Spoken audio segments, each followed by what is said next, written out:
Hello students, कैसे हैं आप सब। स्वागत है आप सभी का नारायण सर क्लासेस के इस नए लेक्चर में। आज के वीडियो में मैं कक्षा 12 का जीव विज्ञान का दूसरे अध्याय का भाग 3 बताऊंगा। इससे पहले मैंने भाग 2 तक इस अध्याय का कंप्लीट कर लिया था। आज का वीडियो जो है इस अध्याय का अंतिम वीडियो होगा, यानी कि जितने भी छूटे हुए टॉपिक हैं इस लेसन के, ये सभी टॉपिक जो है इस वीडियो में कवर किए जाएंगे। लेसन का नाम है क्या? पुष्पी पौधों में लैंगिक जनन। पुष्पी पौधों में लैंगिक जनन। इससे पहले 2 भागों में मैंने बताया हुआ है कि पुष्प की संरचना क्या होती है और नर और मादा युग्मकों का निर्माण कैसे होता है। स्पष्ट रूप से ये हमने बता दिया था कि पुष्प ही पुष्पीय पौधों का जनन भाग होता है। पुष्प पर जो है दोनों जनन अंग उपस्थित होते हैं, नर जनन अंग और मादा जनन अंग। नर जनन अंग को पुमंग कहा जाता है और मादा जनन अंग को जायांग कहा जाता है। ये सब बातें मैंने भाग 2 तक बता दिया था। इस भाग में हम बताएंगे कि किस तरह से नर और मादा युग्मकों का संयोजन होता है और वह प्रक्रिया क्या होती है। तो शुरू कर रहे हैं ये भाग, इस अध्याय का भाग 3। इससे पहले हम थोड़ा सा रिवीजन कर लेते हैं। मैंने वहाँ पे बताया हुआ था कि पुष्प के मुख्य रूप से 4 भाग होते हैं। सबसे नीचे पत्ती जैसी संरचना दिख रही है, इसको बाह्य दल कहा जाता है। उसके बाद से रंगीन चौड़ी पट्टी जैसी संरचना दिखती है, इस भाग को जो है दलपुंज कहा जाता है। और इस तरह की संरचना दिख रही है, इसको पुमंग कहा जाता है। और ये क्या है? नर भाग है। और पुमंग का जो ऊपरी सिरा है उसे पुंकेसर कहते हैं और पुंकेसर में होता है परागकोश। और परागकोश में बहुत सारे दाने जैसी आकृतियां देखने को मिलती हैं, जिसे कहा जाता है परागकण, यानी कि पोलन ग्रेन। और यही क्या है? नर युग्मक है। उसके बाद से ये फूली हुई संरचना दिख रही है, यहाँ से लेकर के यहाँ तक, इसको कहा जाता है जायांग, यानी कि स्त्री केसर। स्त्री केसर। और इसके भी 3 भाग होते हैं। मैंने पिछले भागों में इसको स्पष्ट किया हुआ है, फिर भी यहाँ पे हम इसका रिवीजन करवा दे रहे हैं। 3 भाग होते हैं जायांग के। सबसे ऊपरी भाग को वर्तिकाग्र कहते हैं। उसके बाद से उससे नीचे वाले जो ये नली जैसी रचना दिख रही है, इसको कहा जाता है वर्तिका।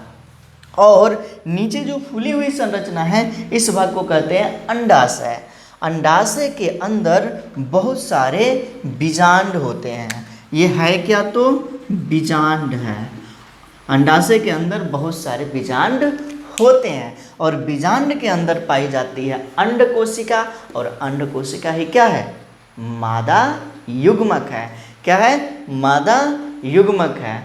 और मादा युग्मक और नर युग्मकों के संयोजन को निषेचन कहा जाता है, और जिसके भ्रूणीय विकास से जो है नए पौधों की उत्पत्ति होती है। और इसी पूरे भाग को क्या कहेंगे? पुष्पी पौधों में लैंगिक जनन। पुष्पी पौधों में लैंगिक जनन।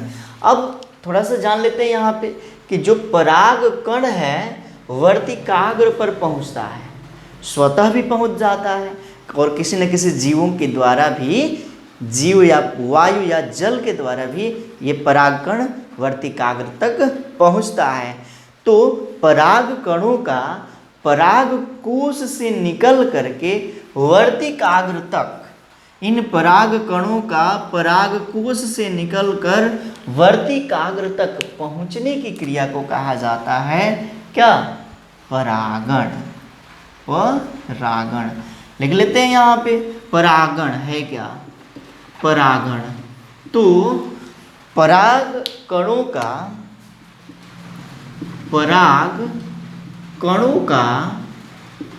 परागकोश से निकलकर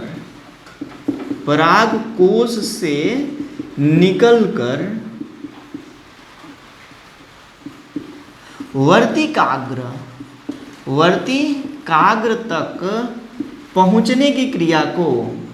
पहुँचने की क्रिया को परागण कहा जाता है।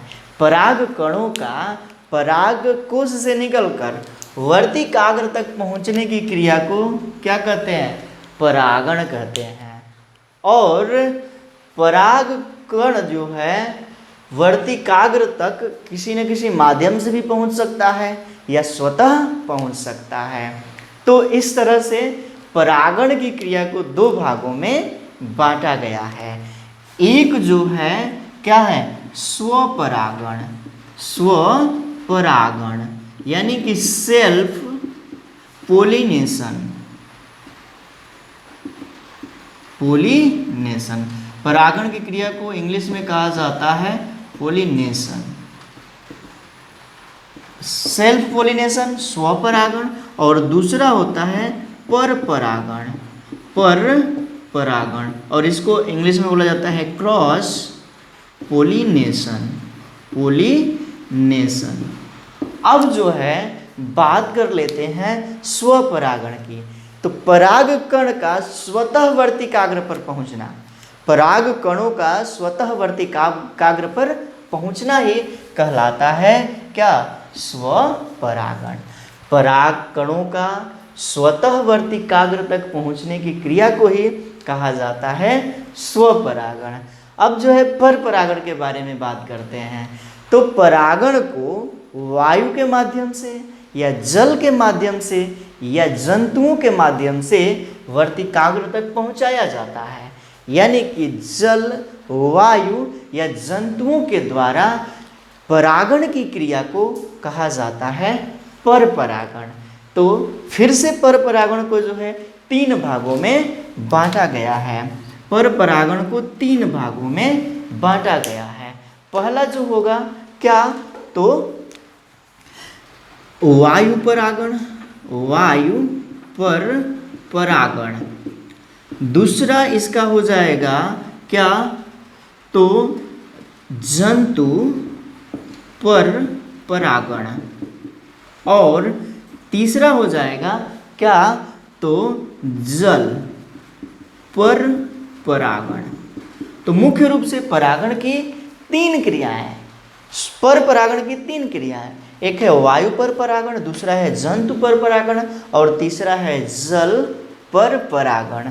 तो वायु पर परागण में क्या होता है? तो पराग कणों का वायु के द्वारा वर्तिकाग्र तक पहुंचने की क्रिया को कहा जाता है वायु पर परागण। यानी कि पराग कणों का वायु के द्वारा वर्तिकाग्र तक पहुंचने की क्रिया को कहा जाता है वायु परागण। जंतु परागण, किसी न किसी जंतु के द्वारा पराग कण जब वर्तिकाग्र तक पहुंचते हैं, जैसे कि मक्खी हो गया, मधुमक्खी हो गया, ये जो है जब पुष्प पर बैठते हैं तो पराग कण जो है इनके पैरों में चिपक जाते हैं। उसके बाद से फिर जो है ये दूसरे पुष्प पे बैठते हैं तो पराग कण उसके वर्तिकाग्र पर आके जुड़ जाता है।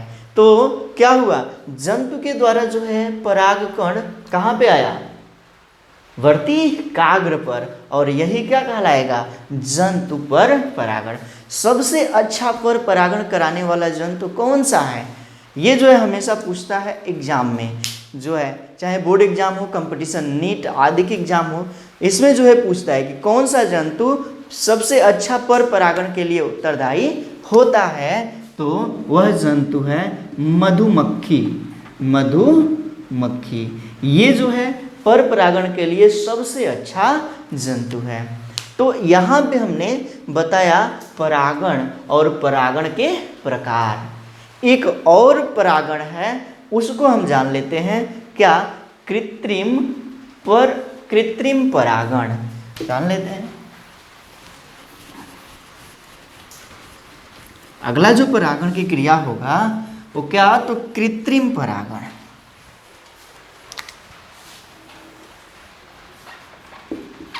कृत्रिम परागण, इसको इंग्लिश में कहेंगे आर्टिफिशियल पोलिनेशन। पोलिनेशन ये है क्या? तो मनुष्य के द्वारा, मानव के द्वारा जब परागण की क्रिया कराई जाती है तो इस क्रिया को कहा जाता है कृत्रिम परागण। मानव जो है परागण की क्रिया करवाता है इसी को हम कहेंगे क्या, कृत्रिम परागण। यानी कि मनुष्य क्या करता है कि पराग कणों को जो है वर्तिकाग्र तक पहुंचाता है, यही क्रिया जो है कृत्रिम परागण कहलाती है। इसी क्लास में जो है अध्याय 5 मिलेगा, 5वें अध्याय में जो है आनुवंशिकता एक लेसन है, वहाँ पे जो है कृत्रिम परागण के बारे में डिटेल्स में बताया जाएगा। यहाँ पर भी हम जान गए कि कृत्रिम परागण है क्या, तो मनुष्य जो है परागण की क्रिया करवाता है और इसी को कहा जाता है कृत्रिम परागण। जैसे कि वहाँ पे क्या है उस अध्याय में, 5वें अध्याय में, कि मेंडल ने मटर के पुष्प में परागण कराया था, मटर के पौधों में, जैसे कि लंबा पौधा और नाटा पौधा। मान लेते हैं कि ये जो है एक पुष्प है,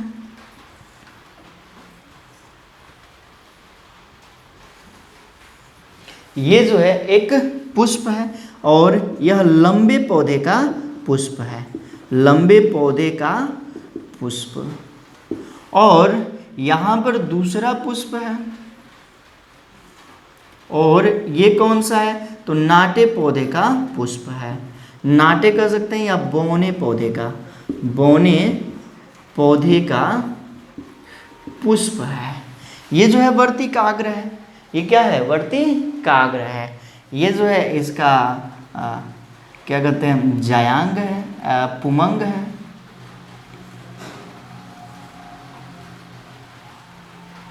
ये पुमंग है, ये जो है दल पुंज है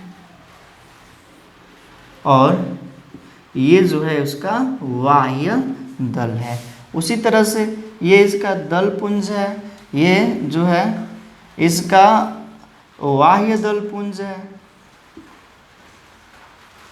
और ये जो है इसका क्या है, तो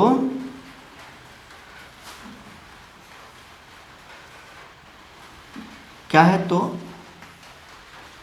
पुमंग है। दोनों पुष्प को हमने यहाँ पे बनाया, लंबे पौधे का पुष्प और बौने पौधे का पुष्प। क्या करना है कि मनुष्य जो है क्या करता है कि यदि लंबे पौधे के पराग कणों को जो है लंबे पौधे के पराग कणों को बौने पौधे के वर्तिकाग्र तक पहुँचाता है, यही क्रिया जो है क्या कहलाती है, कृत्रिम परागण। यही क्रिया जो है कृत्रिम परागण कहलाती है। इसके अंतर्गत दो भाग हम यहाँ पे पढ़ेंगे कृत्रिम परागण के अंतर्गत। एक है बीपुंसन, एक क्या है, तो बीपुंसन, और दूसरा जो होगा क्या, थैलीकरण। दूसरा थैलीकरण। दो तरह की क्रियाएं हम कृत्रिम परागण में बता रहे हैं, एक है विपुंसन और दूसरा है थैलीकरण। विपुंसन को अंग्रेजी में कहा जाता है इमेस्कुलेशन, इमास्कुलेशन, और थैलीकरण को कहा जाता है बैगिंग। क्या, तो बैगिंग। सबसे पहले जान लेते हैं विपुंसन। विपुंसन की क्रिया है क्या, तो जब पुष्प के पुंकेसर को काटकर अलग कर लिया जाता है, इस क्रिया में क्या किया जाता है, पुष्प का ये पुंकेसर है, क्या है, पुंकेसर, इसको जो है काट के अलग कर लिया जाता है। क्यों, क्योंकि इस पर परागकण नहीं बनेंगे, इस पर परागकण नहीं बनेंगे। जब परिपक्व अवस्था होगा तो दूसरे पुष्प के पराग कणों को इसके वर्तिकाग्र पर पहुंचाया जाता है परागण की क्रिया के लिए, यही क्रिया कहलाती है विपुंसन। क्या, विपुंसन। कहने का मतलब है कि एक पुष्प के पुंकेसर को काट के निकाल लिया जाता है, तो क्या होगा, इस पुष्प में पुंकेसर होगा ही नहीं, तो परागकण बनेगा ही नहीं, वर्तिकाग्र उसी तरह से रहेगा। तो क्या करते हैं, दूसरे पुष्प के परागकण को यहाँ पे पहुँचाते हैं परागण की क्रिया के लिए, और इसे ही कहा जाता है विपुंसन। इसे ही क्या कहते हैं, तो विपुंसन कहते हैं। अब बात कर लेते हैं थैलीकरण का। थैलीकरण का तो इसमें क्या किया जाता है इस क्रिया में कि पुष्प के वर्तिकाग्र को थैली से बांध दिया जाता है। थैली से, छिद्रित थैली से क्या किया जाता है, तो बांध दिया जाता है, बहुत ही महीन छिद्रित, जिसके द्वारा परागकण उसमें न आए। मान लेते हैं ये क्या है, वर्तिकाग्र है, और इस वर्तिकाग्र को जो है थैली से बांध दिया जाता है। जब थैली से बांध दिया जाएगा तो परागकण वर्तिकाग्र तक नहीं पहुंचेगा और परागण की क्रिया नहीं होगी। उसके बाद से परिपक्व अवस्था में दूसरे पुष्प के परागकण को यहाँ पे लाया जाता है और जिसके द्वारा कि कृत्रिम परागण होता है, और यही क्रिया जो है कहलाती है क्या, थैलीकरण। तो यहाँ पे हमने बता दिया विपुंसन और थैलीकरण। अब हम आगे जानते हैं क्या चीज़, तो परागण स्त्री केसर संकर्षण। परागण स्त्री केसर संकर्षण यानी कि निषेचन, ये है क्या, तो इसके बारे में जानते हैं डिटेल्स में। परागण स्त्री केसर संकर्षण, हेडिंग बना लेते हैं।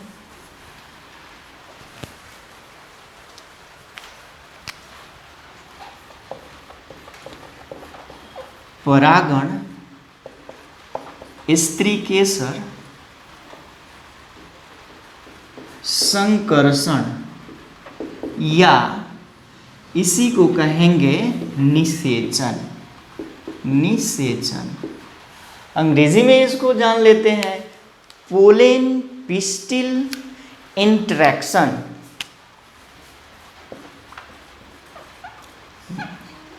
पोलेन पिस्टिल क्या, तो इंटरेक्शन और निषेचन यानी कि फर्टिलाइजेशन। फर्टिलाइजेशन मतलब क्या, परागण और स्त्री केसर का संयोजन, यानी कि नर युग्मक और मादा युग्मक का संयोजन, इसी को कहेंगे क्या चीज़, परागण स्त्री केसर संकर्षण या निषेचन। यहाँ पे हम एक बीजांड को बनाएंगे, जैसे कि पिछले भाग में बनाया हुआ था। तो एक बीजांड को यहाँ पे बनाते हैं।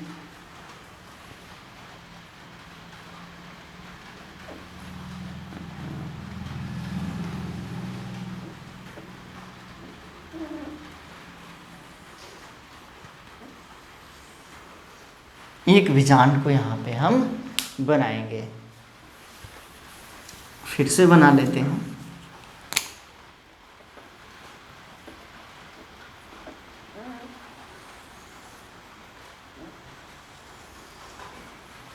ठीक है, अब जो है ये भाग क्या है इसका, अभी हमने बताया क्या है ये, तो वाह्य दल है, वाह्य दल। और ये भाग जो है इसका जो है क्या होगा, तो दल पुंज होगा, दल पुंज। ये वाला भाग क्या है, तो ये वाला जो भाग है वह है पुमंग, पुमंग। और ये वाला जो भाग है ये क्या है, तो यह भी पुमंग है। और ये पूरा जो भाग होगा क्या होगा, तो जायांग होगा। तो यहाँ पे हम देख लेते हैं क्या चीज़, तो एक बीजांड यहाँ पे बनाएंगे, सभी बीजांड नहीं, एक अंडाशय में बहुत सारे बीजांड होते हैं, उसमें हम एक बीजांड बनाएंगे। पिछले वीडियो में, पिछले लेक्चर में हमने जो है उसे बनाया हुआ था, सभी का नाम बताया हुआ था वहाँ पे डिटेल्स में। फिर यहाँ पे हम बनाएंगे और उसके नामों को थोड़ा सा एक बार फिर से जान लिया जाएगा, रिवीजन भी हो जाएगा। तो यहाँ पे हम बना लेते हैं।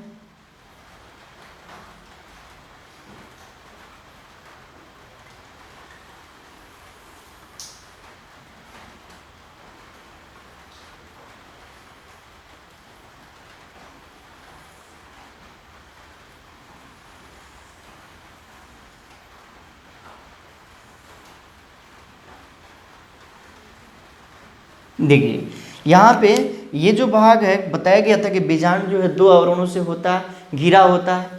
बाहर वाले आवरण को बाह्य आवरण कहा जाता है, उसके भीतर वाले इस आवरण को कहा जाता है अंतः आवरण, और उसके अंदर वाले भाग को कहा जाता है भ्रूणपोष।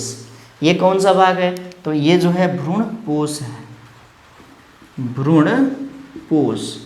ये जो है बाह्य आवरण है, बाह्य आवरण, और ये जो है भाग अंतः आवरण है, अंतः आवरण।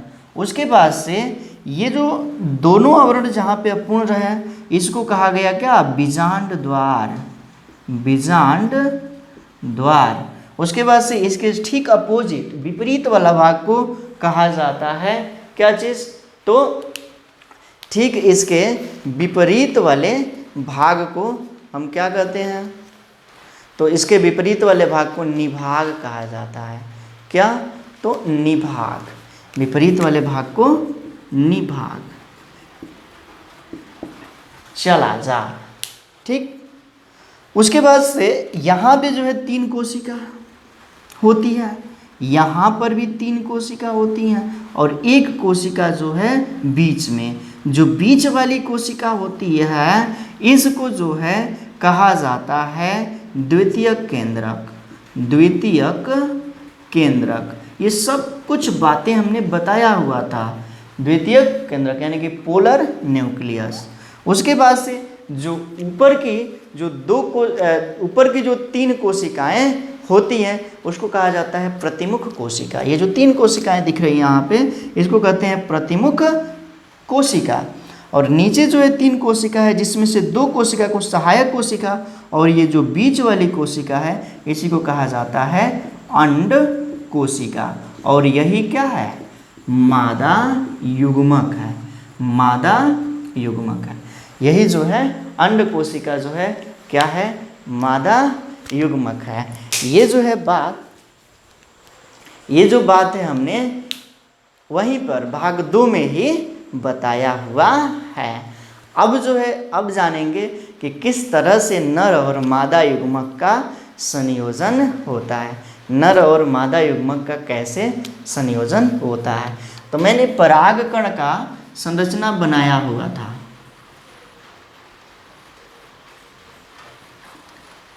ये जो है बीच बीच में छिद्र पाए जाते हैं, इसको जनन छिद्र कहा जाता है। क्या? इसको जो है जनन छिद्र कहा जाता है, और यही बनाता है पराग नली। जनन छिद्र ही क्या बनाता है?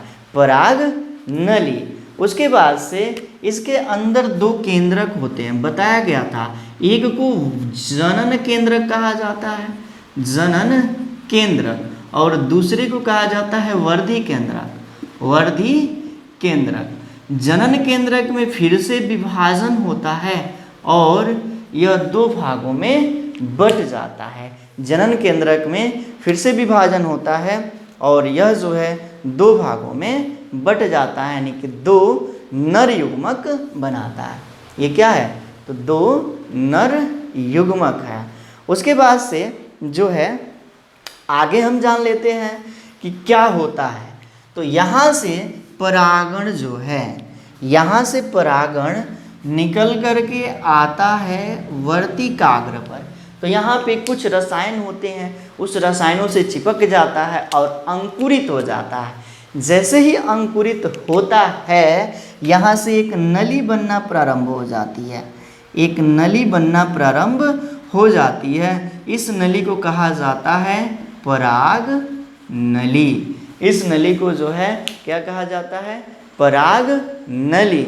और यह जो नली होती है सीधे जो है कहाँ पे जाके जुड़ती हैं?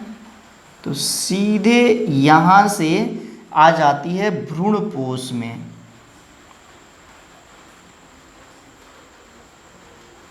भ्रूणपोष में तो यहाँ से जो है ये 2 नर युग्मक जो है इस परागकण के द्वारा आ जाते हैं। अंदर कहाँ पे प्रवेश कर जाते हैं? तो भ्रूणकोश में, भ्रूणपोष में जो है यहाँ पे प्रवेश कर जाते हैं। उसके बाद से जो है आगे क्या होता है? तो इसमें से एक नर युग्मक जो है इस द्वितीयक केंद्रक को निषेचित करता है, द्वितीयक केंद्रक को निषेचित करता है और बनाता है क्या, प्राथमिक भ्रूणपोष केंद्रक। यहाँ पे क्या बन गया ये भाग, तो प्राथमिक भ्रूणपोष केंद्रक, प्राथमिक भ्रूणपोष केंद्रक, इसको शॉर्ट में बोला जाता है पीजीएन। पीजीएन इसका पूरा नाम होता है प्राइमरी पीईएन, पीजीएन नहीं, इसको कहा जाता है पीईएन। इसको पूरा नाम है primary endosperm nucleus, primary endosperm nucleus. ये क्या होता है, तो यहाँ पर एक अगुणित नर युग्मक आया, इससे पहले दो और यहाँ पे केंद्रक थे, एक केंद्रक और दो और केंद्रक मिल करके बना लिए क्या चीज़, 3N, 3N का निर्माण कर लिए। इसको जो है इस क्रिया को कहा जाता है त्रिसमेकन। क्या, त्रिसमेकन। ये पूछता है हमेशा त्रिसमेकन। इसमें जो है पूछता है कि जो द्वितीयक केंद्रक जो है नर युग्मक से संयोजित होता है तो कैसा होता है, तो त्रिगुणित होता है, और इस क्रिया को कहा जाता है त्रिसमेकन, यानी कि ट्रिपल फ्यूजन। ट्रिपल फ्यूजन लिख देते हैं इंग्लिश में, ट्रिपल फ्यूजन। इस क्रिया को कुछ कहेंगे क्या, ट्रिपल फ्यूजन। अब जो है इससे बनता है भ्रूणपोष, क्या, प्राथमिक भ्रूणपोष केंद्रक बनाता है भ्रूणपोष, यानी कि इसी से फल का निर्माण होता है। भ्रूणपोष को इंग्लिश में कहा जाता है इंडोस्पर्म, इंडोस्पर्म, और इसी से जो है फल का निर्माण होता है। अब यहाँ पे एक नर युग्मक बचा हुआ है, यही नर युग्मक जो है किससे, इस एग सेल से, अंड कोशिका से संयुग्मित होता है, संलयित करता है, और जो है यहाँ पे द्विगुणित भ्रूण बनाता है, द्विगुणित युग्मनज का निर्माण करता है। क्या है ये, तो द्विगुणित यानी कि 2N युग्मनज बनाता है, युग्मनज, और इससे भ्रूण का विकास होता है। किससे, इसी से जो है भ्रूण का विकास होता है, और इस क्रिया को कहा जाता है संयुग्मन। संयुग्मन, इस क्रिया को क्या कहते हैं, तो संयुग्मन कहते हैं, यानी कि सिनगेमी कहा जाता है। तो क्या हुआ है यहाँ पे, एक नर युग्मक जो है द्वितीय केंद्र से जुड़ करके त्रिगुणित युग्मनज बनाता है, इस क्रिया को त्रिसमेकन कहते हैं। इससे बनता है प्राथमिक भ्रूणपोष केंद्रक PEN। इसके विकास से भ्रूणपोष बनता है, यानी कि फल का विकास होता है। दूसरा जो नर युग्मक है अंड कोशिका से संयुग्मित होता है और द्विगुणित युग्मनज बनाता है, जिससे भ्रूण बनता है, और इसके विकास से बीज का निर्माण होता है। किसका, तो बीज का निर्माण होता है। तो क्या हुआ, यहाँ पे दो बार निषेचन की क्रिया हो रही है, एक त्रिसमेकन क्रिया द्वारा और दूसरा क्या, संयुग्मन क्रिया द्वारा। तो दो बार यहाँ पे निषेचन की क्रिया हो रही है, और इसी को कहा जाता है दोहरा निषेचन, यानी कि द्विनिषेचन। क्या, द्विनिषेचन। तो यहाँ पे क्या हुआ, दो बार निषेचन हुआ, एक जो है त्रिसमेकन क्रिया द्वारा और दूसरा जो है किसका, संयुग्मन क्रिया द्वारा, और इसी को कहते हैं क्या, इसी को कहेंगे त्रिनिषेचन।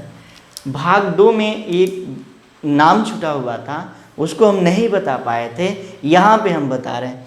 जो ये बीजांड होते हैं जिस भाग से लगे होते हैं, बीजांड जिस भाग से लगे होते हैं उसको जो है बीजांड वृत्त कहा जाता है। बीजांड जिस भाग से लगे होते हैं, इसको जो है क्या कहते हैं, बीजांड वृत्त। बीजांड वृत्त जो है यहाँ पे जो है मैंने पूरा कंप्लीट पौधों में किस तरह से लैंगिक जनन होता है उसके बारे में बताया। आगे इसी के बारे में जानते हैं। जो ये अंडाशय है, जैसे ही निषेचन की क्रिया होती है, जैसे ही निषेचन की क्रिया होती है, कुछ समय के बाद क्या होता है, तो ये बाह्य दल गिर जाते हैं, बाह्य दल हट जाते हैं, ये जो पुमंग है ये भी गिर जाते हैं। किसी किसी पुष्प में क्या दलपुंज गिर जाते हैं, पुमंग भी गिर जाते हैं। किसी किसी पुष्प में ये बाह्य दल उसी तरह से रहता है और किसी किसी पुष्प में जो है बाह्य दल गिर जाता है। जैसे कि बैगन, जैसे कि क्या चीज़, तो बैगन।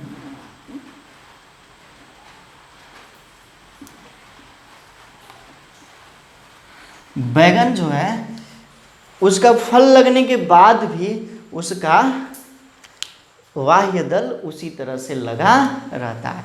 फल लगने के बाद भी उसका बाह्य दल उसी तरह से लगा रहता है। ठीक, तो यहाँ पे जो है मैंने पूर्ण रूप से बताया क्या चीज़, तो पौधों में लैंगिक जनन। और बात कर लेते हैं थोड़ा सा। अंडाशय जो है इसका, ये जो है अंडाशय आगे चल करके फल में परिवर्तित हो जाता है।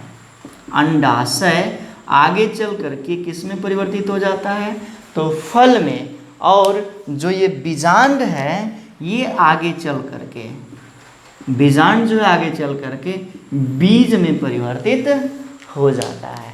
तो यहाँ पे जो है हमने पूरा पौधों में लैंगिक जनन कंप्लीट कर लिया। अब जो है यहाँ पे 2 टॉपिक और जान लेते हैं। क्या और दो टॉपिक जानते हैं? क्या चीज़, तो एक होगा क्या, तो अनिषेक फलन। अनिषेक फलन, अनिषेक फलन, अनिषेक फलन ये है क्या? अनिषेक फलन किसे कहेंगे, तो पुष्प से बिना निषेचन के ही फल का निर्माण हो जाए। जब पुष्प से बिना निषेचन के ही फल का निर्माण हो जाए तो इस क्रिया को कहा जाता है अनिषेक फलन। यानी कि निषेचन की क्रिया नहीं होगी, पुष्प से डायरेक्ट बन जाएगा, किसका निर्माण हो जाएगा, तो फल का निर्माण हो जाएगा। तो इस क्रिया को जो है अनिषेक फलन कहते हैं। जैसे कि अंगूर, केला, अनानास, अंगूर, केला, अनानास, बहुत सारे ऐसे पौधे हैं जिसमें क्या होता है, अनिषेक फलन होता है। दूसरा टॉपिक है अनिषेक जनन। अनिषेक जनन ये क्या है? अनिषेक जनन क्या है, तो बिना निषेचन के ही जब भ्रूण का निर्माण हो जाए, बिना निषेचन के ही जब भ्रूण का निर्माण हो जाए तो इस क्रिया को कहा जाता है अनिषेक जनन। बिना निषेचन के जब भ्रूण का निर्माण हो, भ्रूण का निर्माण हो तो इस क्रिया को जो है कहा जाता है अनिषेक फलन। तो यहाँ पे हमने पूरा दूसरा अध्याय कंप्लीट कर लिया है। यहाँ पे हम कुछ क्वेश्चन पूछेंगे, उसका आंसर आपको कमेंट बॉक्स में देना है। सबसे पहला क्वेश्चन होगा, परागण की क्रिया क्या कहलाती है? परागण की क्रिया क्या कहलाती है? दूसरा क्वेश्चन होगा, अनिषेक फलन क्या कहलाता है? अभी हमने बताया अनिषेक फलन क्या कहलाता है। तीसरा क्वेश्चन, पुष्प में कितने चक्र होते हैं, उनके नाम बताइए। कमेंट बॉक्स में उनके नाम लिख देने हैं, कितने चक्र होते हैं। और चौथा क्वेश्चन होगा, किस क्रिया द्वारा बिना निषेचन के संतान उत्पत्ति हो सकती है? ऐसी कौन सी क्रिया है जिसमें बिना निषेचन के ही भ्रूण का निर्माण हो जाता है, और उसका उदाहरण भी देना है। तो यहाँ पे कुछ क्वेश्चन हमने किया, और आशा करता हूँ कि आप कमेंट बॉक्स में उसका आंसर देंगे। हमारा वीडियो जो है आपको, हमें आशा है कि आपको अच्छा लगा होगा, और यदि अच्छा लगता है तो इसे लाइक कीजिए और हमारे चैनल को सब्सक्राइब कीजिए और अपने मित्रों में अधिक से अधिक शेयर कीजिए ताकि ज़्यादा से ज़्यादा लोग इसका लाभ उठा पाएँ। धन्यवाद।